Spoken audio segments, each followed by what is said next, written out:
Corona काल में जब लोग अपने घर के पेशेंट से भी दूरी बना रहे थे, उस वक़्त एक शख्स ना सिर्फ लोगों को अस्पताल से घर और घर से अस्पताल तक ले जा रहा था, बल्कि कोविड के जो शव थे, उनको भी शमशान घाट तक पहुँचाने का काम कर रहा था और उनका नाम है जितेंद्र सिंह शंटी।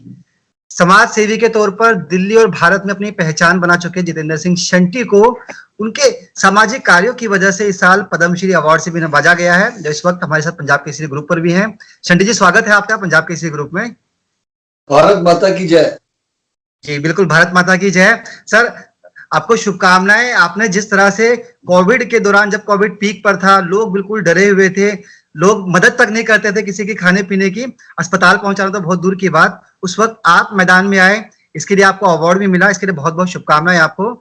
अब चूंकि दिल्ली के अंदर फिर से एक अलर्ट जारी किया गया है, खासतौर पर जो 5 स्टेट हैं उनके लिए, कि दिल्ली आने से पहले आप अपनी रिपोर्ट साथ लेकर आए, रिपोर्ट भी नेगेटिव होनी चाहिए।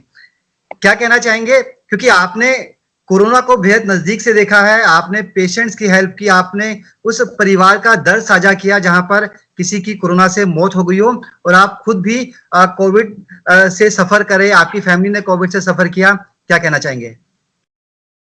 देखिए, मैं समझता हूं जनता ने जो अब लापरवाही शुरू की है वो सरकारों को देख के की है, क्योंकि जब देश के अंदर, खास करके हमारी, मैं तो राष्ट्रीय राजधानी दिल्ली में बैठा हूं, जब दिल्ली में 400-500 केस थे, बल्कि मतलब मैं उसको भी पहले शुरू करूं, जो 50 केस थे, तो इन्होंने दिल्ली की दुकानें बंद कर दी, बाजार बंद कर दिए, घरों में बंद कर दिया।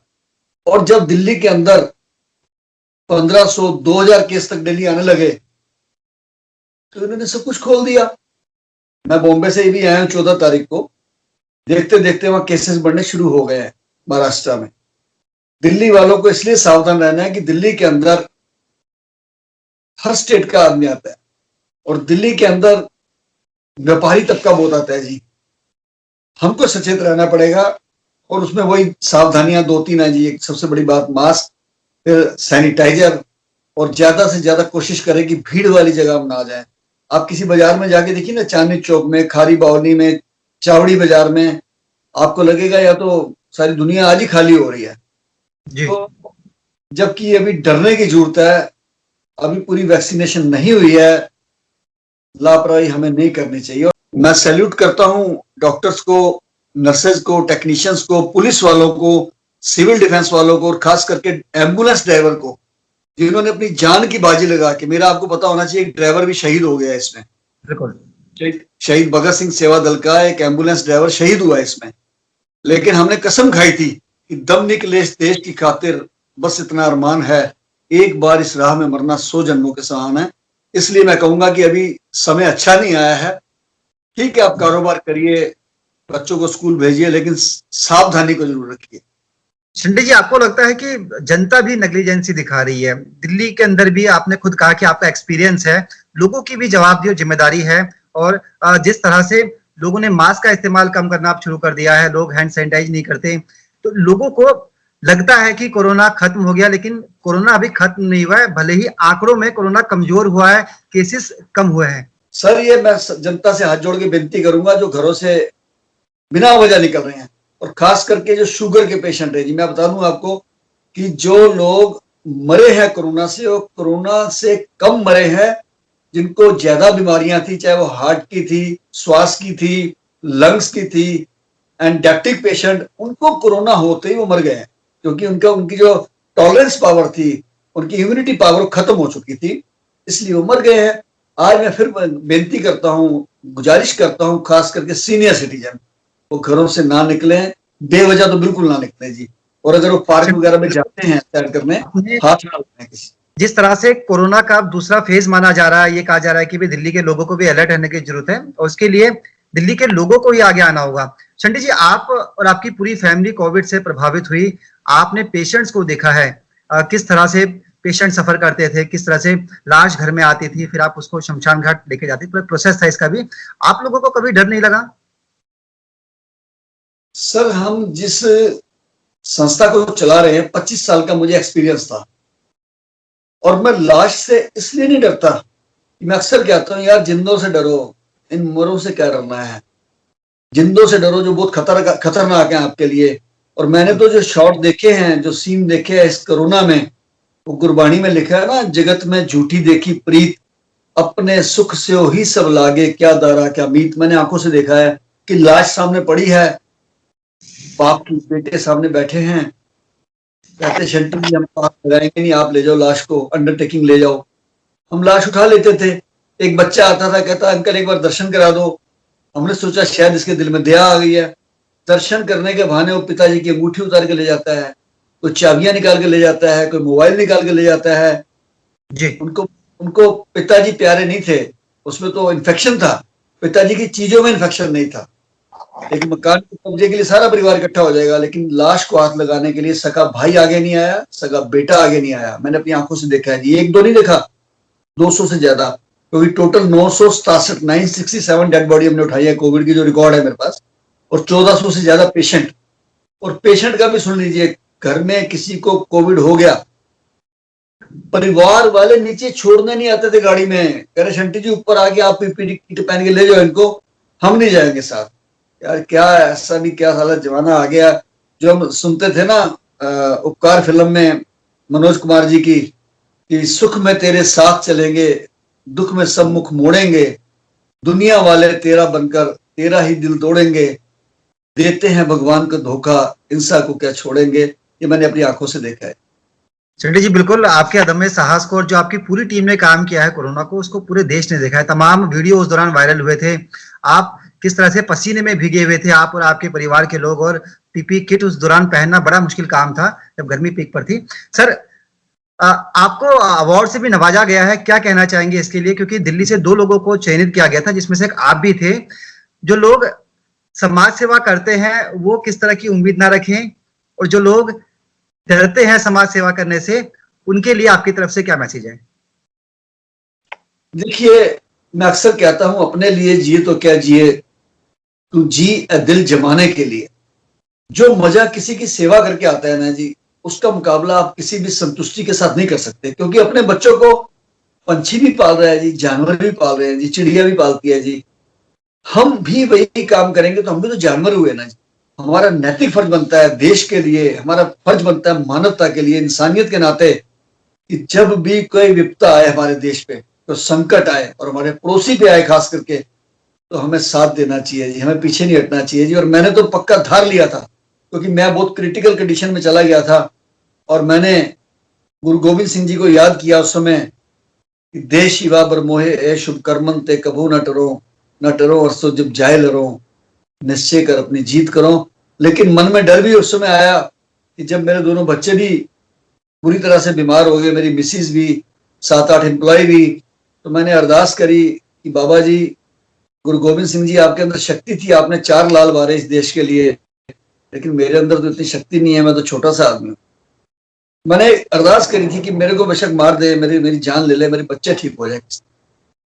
लेकिन पूरे देश ने मेरा साथ दिया, करोड़ों लोगों ने मुझे ब्लेसिंग दी, और मैं भी ठीक हुआ, परिवार भी ठीक हुआ, और हमने और दब के सेवा करी थी, और अभी भी करेंगे जी। भगवान ना करे अगर कोई ऐसा समय आता है, अपनी जान पे ऊपर खेल के भी, क्योंकि आज हमारे पास 18 एम्बुलेंस और शव वाहन है, उस समय 12 थे जी।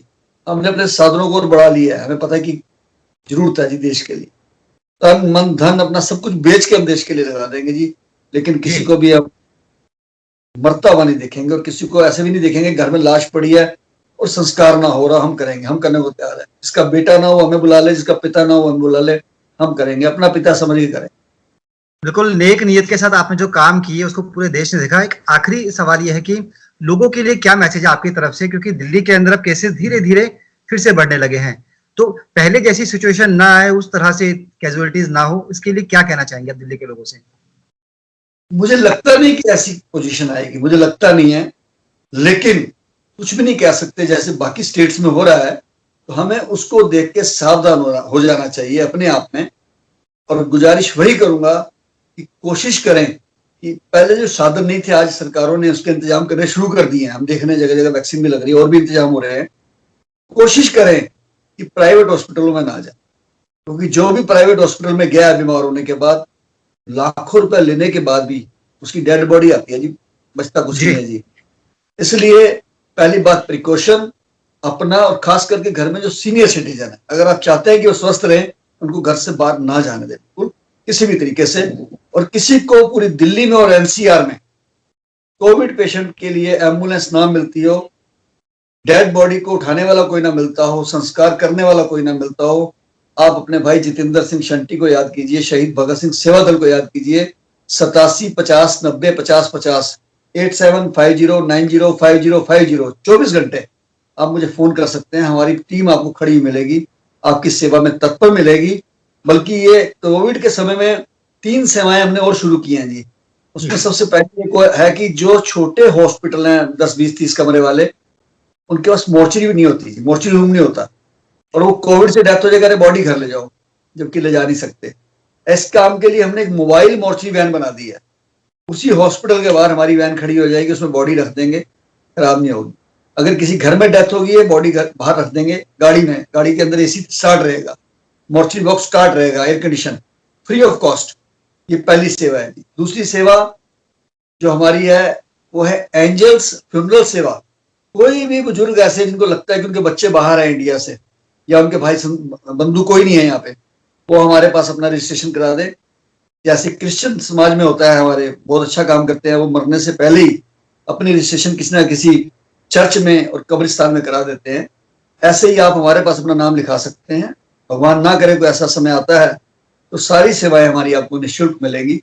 इसके लिए हम तैयार बैठे हैं। और तीसरी, हमने एक एम्बुलेंस पायलट बनाई है, जो विश्व में एक अपने आप में अलग सा प्रोजेक्ट है कि किसी भी पेशेंट को घर से हॉस्पिटल या एक हॉस्पिटल से दूसरे हॉस्पिटल लेके जाना है तो उनका समय खराब ना हो। वहां पे एक बिल्कुल ग्रीन कॉरिडोर की तरह हमारी गाड़ियां, हमारी एम्बुलेंस पायलट उसको पेशेंट को पायलट करके लेके जाएंगी। हमारे वॉरियर भी साथ रहेंगे और इमीडिएट उसका टाइम, कोई 10 मिनट कहेंगे 10 मिनट में पहुंचा देंगे हम। ये 3 सेवाएं हमने अभी निःशुल्क सेवा की है। और 18 गाड़ी हमारी 18 गाड़ी राउंड दी क्लॉक चलती है। मैं चाहूंगा इसका प्रचार किया जाए। किसी को भी सेवा चाहिए, उसको किसी की तरफ मुंह देखने की जरूरत नहीं है। सरकारी गाड़ी आए ना आए, शहीद भगत सिंह सेवा दल की गाड़ी आपको खड़ी मिलेगी। जितेंद्र सिंह शंटी खुद हाजिर होगा, मेरे बेटे, मेरा परिवार, मेरे ड्राइवर, मेरे वॉरियर, उनकी सेवा को मैं नतमस्तक। चलिए, बिल्कुल उम्मीद यही है कि आपके सामाजिक कार्यों का दायरा बढ़ता रहे, क्योंकि राजनीतिक क्षेत्र में भी आपकी अच्छी खासी उपलब्धि रही है। 2 बार पार्षद रहे हैं, विधायक रहे हैं शाहदरा से, और जिस तरह से सामाजिक कार्यों में खास तौर पर कोरोना काल में आपने देश में जो अपनी सेवाएं दी है, उन सेवाओं के लिए आपको पद्मश्री अवार्ड भी मिला है। इसके लिए बहुत बहुत शुभकामनाएं। पंजाब केसरी से बातचीत करने के लिए जी। मैं अपना मन बना चुका हूं, मैंने कोई राजनीति नहीं करनी है। जो करी सो करी। उस समय भी लोगों ने मुझे इंडिपेंडेंट जिता दिया था। अब मेरा मन सिर्फ सेवा सेवा सेवा में लगा है, और सेवा दबा के करेंगे, किसी प्रकार से पीछे नहीं हटेंगे। मैं एक बार अपनी तरफ से माननीय गृह मंत्री जी का, प्रधानमंत्री जी का और राष्ट्रपति जी का धन्यवाद करता हूं, जिन्होंने शहीद भगत सिंह सेवा दल को इतना बड़ा सम्मान पद्मश्री देकर सम्मानित किया। इससे नीचे से जुड़े हुए वो कार्यकर्ता जो समाज के लिए, देश के लिए, मानवता के लिए काम करते हैं, उनको बहुत बड़ा हौसला मिला है। मैं उसके लिए धन्यवाद करता हूं। जी, बहुत बहुत शुक्रिया, और हमारी तरफ से भी आपको बहुत बहुत शुभकामनाएं। Thank you. थैंक यू, शुक्रिया।